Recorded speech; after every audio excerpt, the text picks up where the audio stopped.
Madame, Monsieur, bonjour, merci de nous rejoindre à la une de l'actualité. L'ambassadeur d'Algérie en France a remis au nom du président de la République, Abdelmajid Tebboune, l'emblème national aux membres de la famille de Ali Boumendjel, quelques jours après la reconnaissance par l'État français de la torture et de l'assassinat du shahid Boumendjel.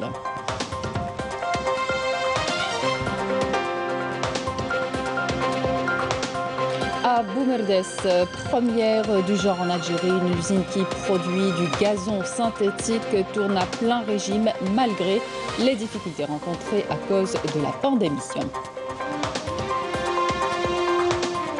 L'actualité sportive d'abord avec la sélection d'un nouvel entraîneur de l'USM Alger, le technicien Mounir Zerdoud.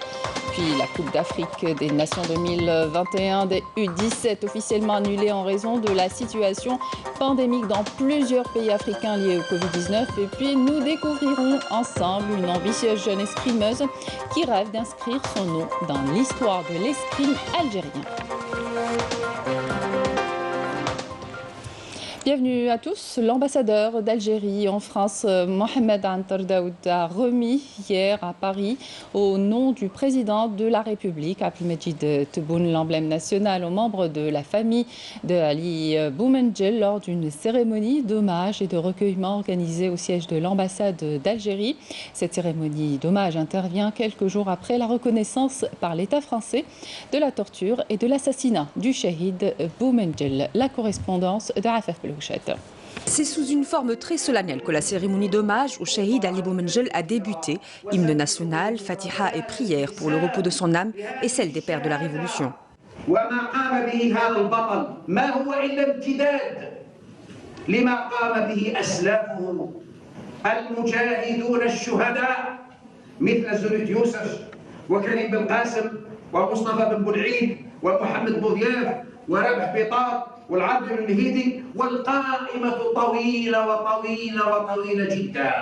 Tant d'autres connus et inconnus qui ont consenti au sacrifice suprême et auquel l'ambassadeur d'Algérie en France a rendu un hommage appuyé au nom de la nation et du chef de l'État. La révolution algérienne a eu des héros, elle a eu des gens connus et reconnus, elle a eu des gens anonymes et la patrie est reconnaissante à tout le monde, à tous ces gens-là qu'on n'a pas connus, qui ont payé le sacrifice suprême pour que vive l'Algérie indépendante. Dans son allocution, Antar Daoud a rappelé l'exemplarité, le courage et le stoïsme de ces Ali qui a résisté aux pires exactions sans jamais trahir. Devant les enfants du marhoum émus par cet hommage, après la reconnaissance de la France officielle du crime commis sur leur père, l'avocat et leader nationaliste est devenu symbole des milliers d'hommes disparus pendant la bataille d'Alger.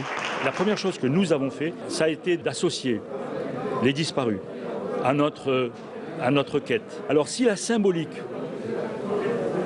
veut que la figure emblématique de notre père puisse servir demain comme référence à l'ensemble des disparus algériens et que cette reconnaissance se fasse à travers le gros travail qui est fait maintenant par les historiens qui commencent à se pencher sur la question, je crois que c'est pour nous la chose fondamentale.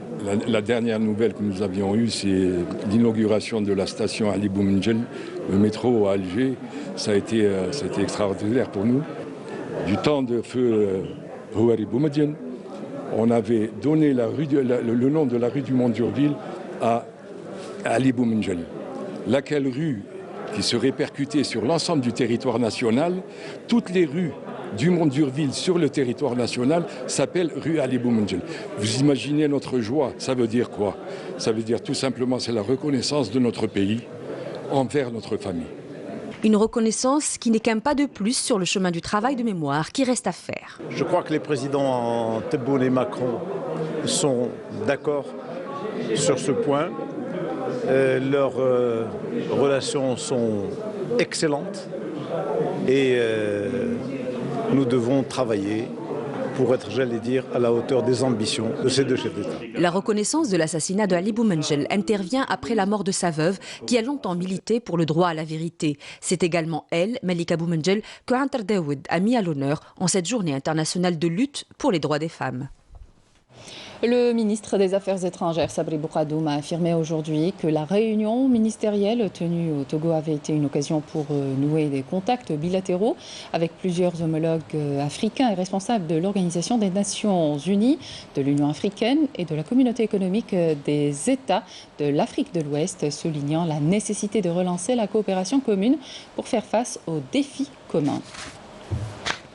Le bilan des victimes de la crue de Oued Meknessa suite aux pluies diluviennes enregistrées à Achlef dans la nuit de samedi s'est alourdi hier à 9 morts. Les unités et les équipes de recherche de la protection civile ont retrouvé hier le corps sans vie d'une fille âgée de 11 ans. Les opérations de recherche d'une autre fille disparue âgée de 6 ans se poursuivent encore et à bord des Oued de Meknessa et Chlef avec une forte participation de différents secteurs de plusieurs citoyens volontaires. La 4e édition de l'exposition du Salon de l'électricité et des énergies renouvelables s'est ouverte à Alger sous le slogan « Innovation écologique ». Ce salon est un véritable carrefour d'échanges entre les opérateurs économiques activant dans le secteur énergétique, mais aussi un espace pour les jeunes professionnels d'exposer leurs projets innovants. Camélia Mlel. Le Salon de l'électricité et des énergies renouvelables a ouvert ses portes pour accueillir plusieurs sociétés et organismes du secteur énergétique venus exposer leur savoir-faire dans ce domaine.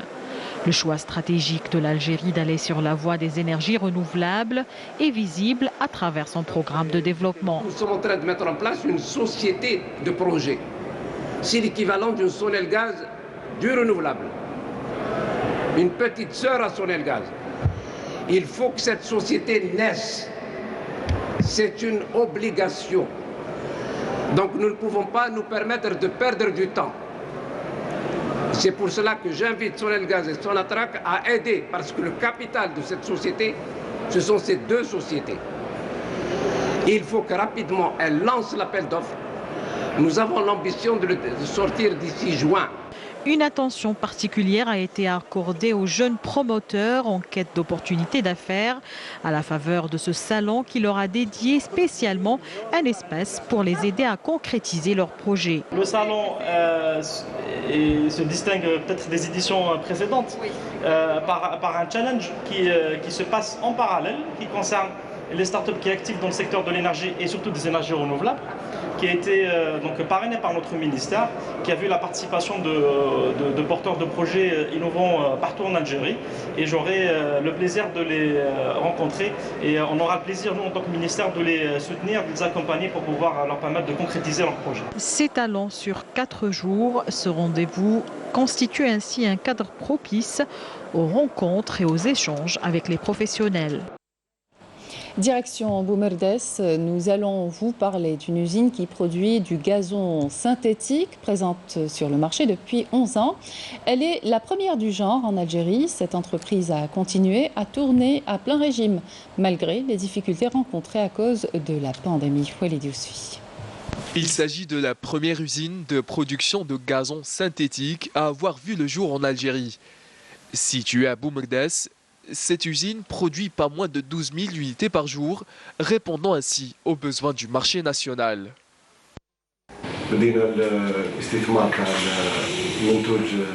Nous avons investi dans le gazon synthétique en 2010. Nous faisons partie des 26 usines à travers le monde accréditées par la FIFA. Nous avons commencé à produire avec 2 machines, puis nous sommes très vite passés à 8 machines.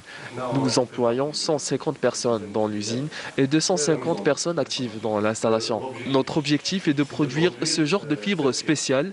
Il n'y a que 5 entreprises dans le monde qui en fabriquent. Un objectif qui ne paraît pas inaccessible. Cette entreprise continue de relever tous les défis malgré la conjoncture sanitaire. Nous essayons toujours de faire mieux et de produire du gazon synthétique d'excellente qualité.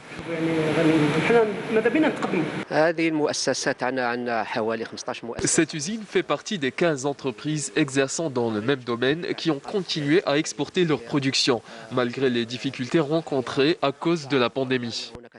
L'unité de production de gazon synthétique de Boumerdès a permis de créer des centaines d'emplois au fil des ans. Un acquis pour la wilaya de Boumerdès, ajoutant une importante plus-value à l'économie nationale.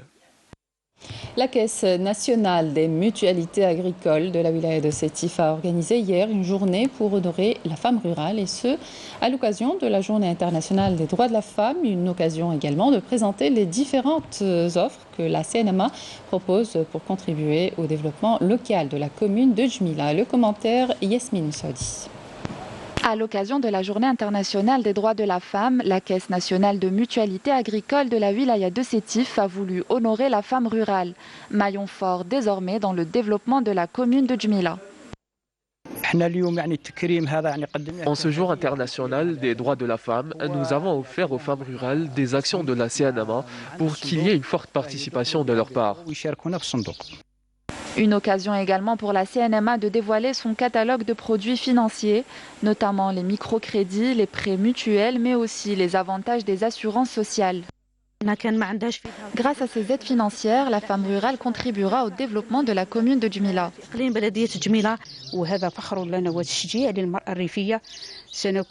Cela est un honneur et un encouragement pour la femme rurale. Nous serons à la hauteur de la confiance que la CNMA de notre commune nous a accordée. Des femmes rurales qui ont profité de l'occasion pour exposer des produits faits main, grâce auxquels elles espèrent créer une valeur ajoutée et participer ainsi au développement de leur commune. Et toujours dans le même contexte de la journée des droits de la femme, la Commission nationale sahraoui des droits de l'homme a salué la lutte et le combat de la femme sahraoui pour l'autodétermination de son pays. Le commentaire de Merim Damis. À l'occasion de la célébration du 47e anniversaire de la journée du Shahid et en présence du président de la RAST, Ibrahim Rali, la célébration a eu lieu au camp de Smara des réfugiés sahraouis où les familles des martyrs de la côte sahraoui ont été honorées. لم يكن 8 من مارس 1974 مجرد سقوط رجل في اشتباك قتالي ولكنه كان ترجمة واقع وطني وعنوان مرحلة جديدة من كفاح شعبنا البطل وبداية تحول جذري للوضع في المنطقة في أرضنا وفي المنطقة بكاملها. Une initiative favorablement accueillie.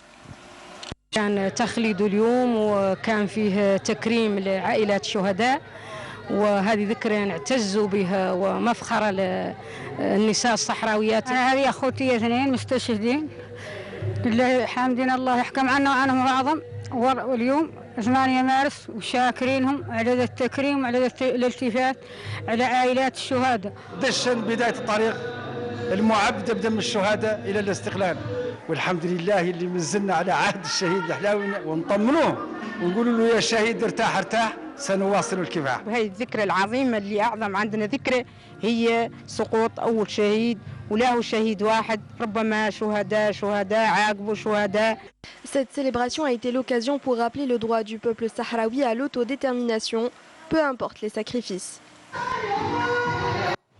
La militante sahraoui Sultana Khaya a été victime vendredi soir d'une tentative de liquidation physique par une substance dangereuse jetée sur elle par des Baltaguias de l'État d'occupation marocaine, exhortant tous les hommes épris de liberté dans le monde à agir en urgence pour la protection des civils sahraouis sans défense. Nakhla Al-Arbi.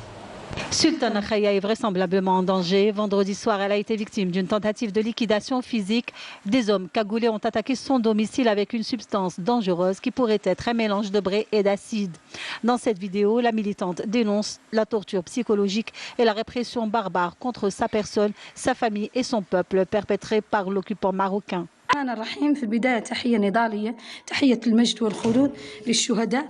نحن في هذا التدخل اللي وقع ضيق من بلطجية من طرف قوات الاحتلال المغربية اللي يشرف عليها المدافعي ويشرف عليها قويدنا الحي اللي هو يعني قويد الاحتلال المغربي اللي يعني راكم شفتوا ذي البايقة قنبروا جابوا لنا الزفت وكبوا على وجهنا.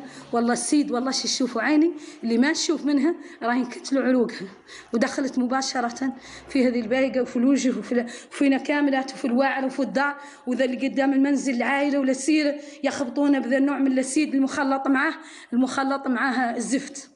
هذا الناس رانا ناشدوا جميع أحرار العالم من أجل التدخل من أجل إنقاذ حياة. Alors qu'elle doit recevoir dans quelques jours le prix Citoyenneté pour les droits de l'homme qui lui sera décerné le 13 mars prochain, Sultana Khaya n'en finit pas d'être la cible de l'occupant marocain. Après l'attaque de sa maison, elle a aussi été victime d'une tentative d'assassinat mardi dernier. À elle seule, la militante renseigne sur la dégradation, voire l'état des droits de l'homme au Sahara occidental. Un membre du parti de gauche allemand Die Linke appelle Berlin à ne pas céder aux pressions du Maroc et à prendre des mesures actives pour aider à l'organisation d'un référendum d'autodétermination au Sahara occidental. Le Maroc a décidé de suspendre ses relations avec l'ambassade d'Allemagne à Rabat en raison d'une grande divergence avec Berlin sur plusieurs dossiers, dont celui du Sahara occidental occupé par le Maroc depuis 1975. Suite à cette décision, le ministère allemand des Affaires étrangères a convoqué d'urgence l'ambassadrice du Maroc en Allemagne. La position de Berlin sur le conflit au Sahara occidental a été, entre autres, à l'origine des dernières frictions entre l'Allemagne et le Maroc. Et à l'occasion de la célébration de la Journée internationale pour les droits de la femme, plusieurs militantes marocaines exilées en Espagne ont dénoncé la violence exercée depuis des années par le gouvernement marocain, appelant à un soutien et une large diffusion pour que le monde entier soit au courant de leurs souffrances. Le reste de l'actualité à l'étranger en bref avec Nesrin Messaidi. Le Parlement libyen a débuté une session cruciale consacrée au vote de confiance au nouveau gouvernement de Abdelhamid Dbeibah désigné début février et qui doit contribuer à sortir le pays du chaos en menant une transition jusqu'à des élections générales en décembre.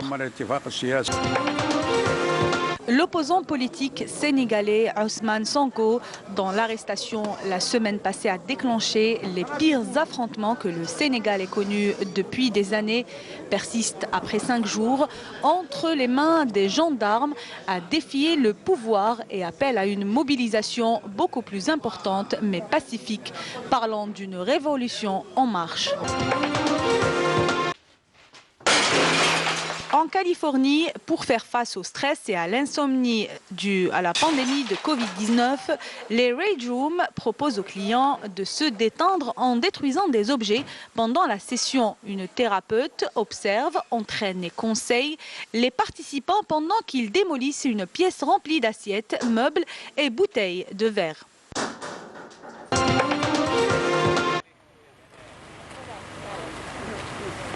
En Finlande, un groupe de passionnés du froid a découpé un cercle de plus de 300 mètres de large dans la surface gelée du vaste lac Lapajärvi, dans l'ouest de la Finlande, qui, espère-t-il, sera le plus grand manège de glace du monde. Sport football, la direction de l'USM Alger a décidé de nommer l'entraîneur Mounir Zerdoud à la tête de la barre technique de l'équipe première en remplacement du Français Thierry Froger, limogé dimanche soir suite aux mauvais résultats enregistrés en championnat.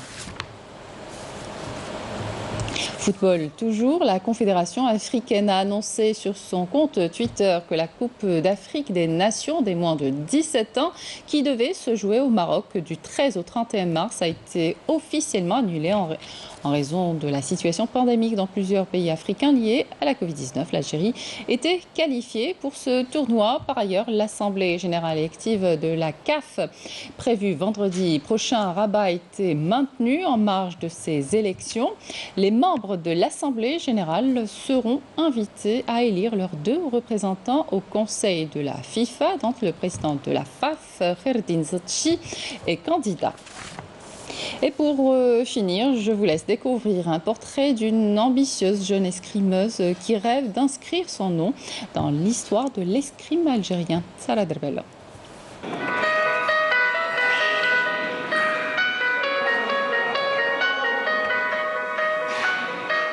Zebe Diousra, 19 ans, escrimeuse dans l'équipe nationale algérienne d'escrime. J'ai commencé l'escrime à l'âge de 9 ans. Avant, je faisais du volley. Après, j'ai commencé l'escrime quand je suis à la télé parce qu'il y avait les JO de Londres en 2012. Après, j'ai fait une petite recherche après, un peu partout et j'ai trouvé le club, le Mouloudia d'Alger. Depuis quelques mois, Yousra s'entraîne quotidiennement dans cette salle fédérale.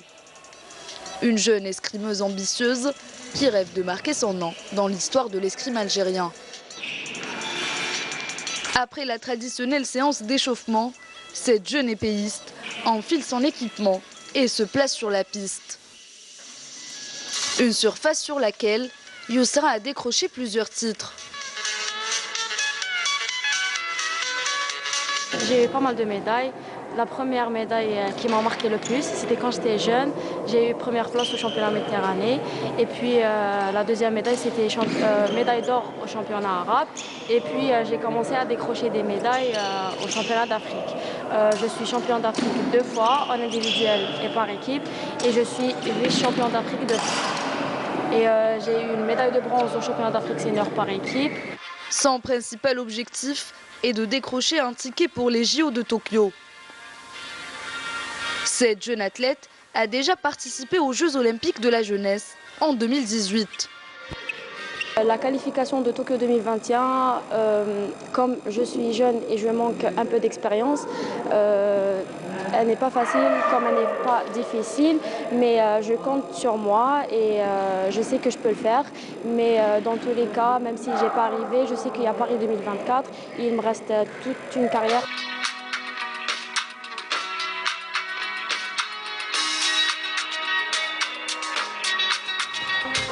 Et c'est la fin de cette édition. Merci de votre attention. Tout de suite, les prévisions météo avec ML Aribi. Excellente suite de programme sur Canal Algérie. Et à demain.